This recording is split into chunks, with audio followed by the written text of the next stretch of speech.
నేను పెద్దవూర మాజీ ఎంపీటీసీ పెద్దవూర జాతీయ నాయకుల విగ్రహాల నిర్మాణ వ్యవస్థాపక తాజా మాజీ పెద్దవూర మండల ఎంపీటీసీల ఫోరం అధ్యక్షులను పులిమల కృష్ణారావు మాదిక్ గారు తెలియజేయలేదేమనగా ఈ రోజు పెద్దవూర మండల కేంద్రానికి రెవెన్యూ అధికారులు కలెక్టర్ ఎమ్మెల్యే గారు మల్లికార్జున ఫంక్షన్ హాల్కి వస్తున్నారు.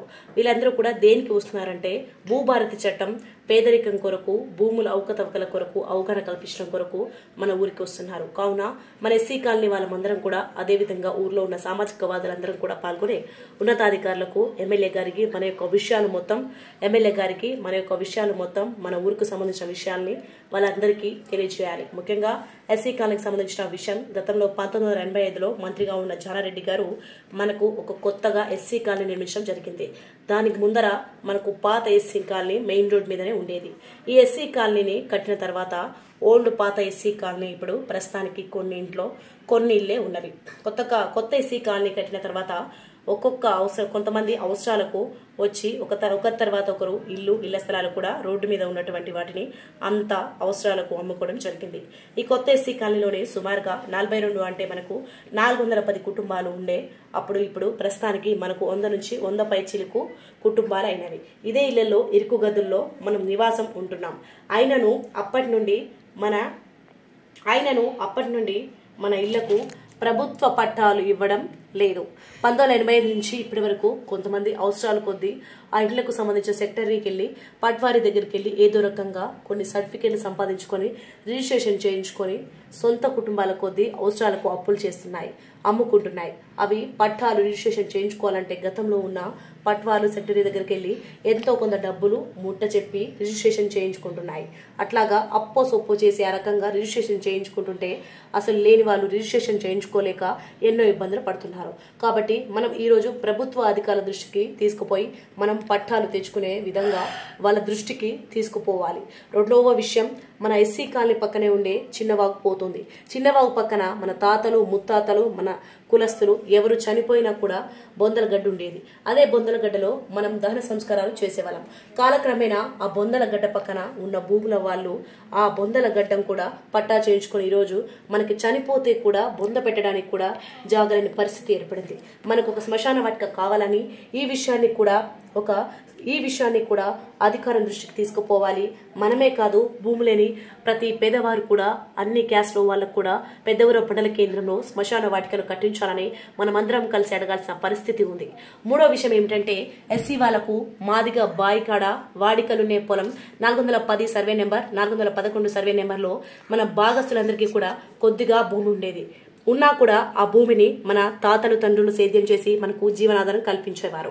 జీవనాధారం కల్పించిన వాళ్ళు అప్పుడు మన పొలాల్లో పెద్ద వాగు నుండి కల్ప దగ్గర నుండి ఒక కాలువ ఉండేది. ఆ కాలువ ద్వారా మనకి మన పొలాల్లోకి నీళ్లు వచ్చేవి.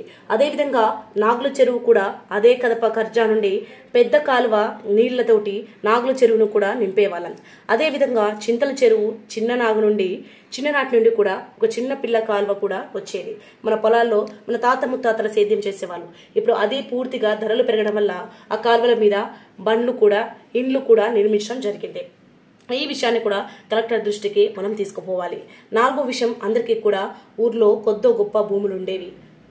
సేద్యం చేసేవాళ్ళు మెట్టు భూములు ఇప్పుడు ప్రస్తుతానికి తాతల తండ్రులు మన కుటుంబాల అవసరాల కోసం కొద్దో గొప్ప రేట్లకి అప్పుడున్న పరిస్థితులను బట్టి అమ్ముకోవడం జరిగింది.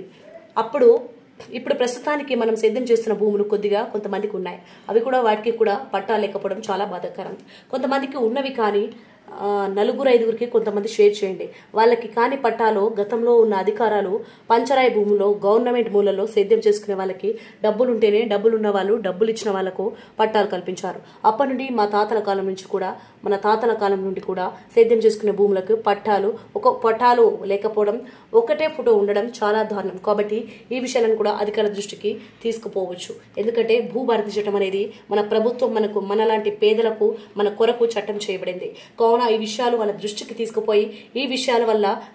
తీసుకుపోయి సమస్యను పరిష్కరించుకోవాలని నేను మీ అందరినీ కోరుకుంటూ, నేను చెప్పే ఈ విషయంలో ఎలాంటి లోటుపాట్లు ఉన్నానో నా దృష్టికి తీసుకువచ్చి ఎలాంటి పొరపాట్లు ఉన్నానో క్షమించగలరు. ఎందుకంటే నాకు పక్షవాతం వచ్చి 4 సంవత్సరాలు అయింది.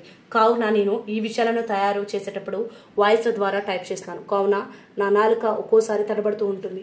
ఈ విషయాలు చదివిన వాళ్ళు నన్ను ఏదోలాగా అనుకోకుండా క్షమించి అందరూ కూడా ఈ కార్యక్రమాల్లో పాల్గొని మన సమస్యలన్నీ కూడా ప్రతి సమస్యను అధికారులు పట్టించుకుంటారని, మనకు న్యాయం చేస్తారని పూర్తిగా విశ్వసిస్తున్నాను. నేను నమ్ముతున్నాను.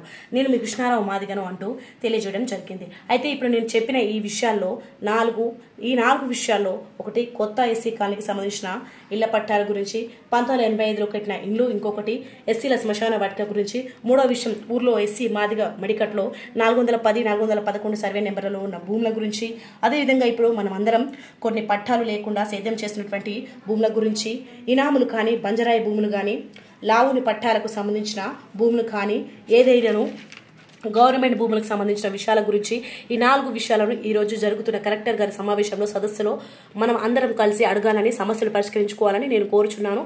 మీ కృష్ణారావు మాదిగా మాట్లాడడం జరిగింది.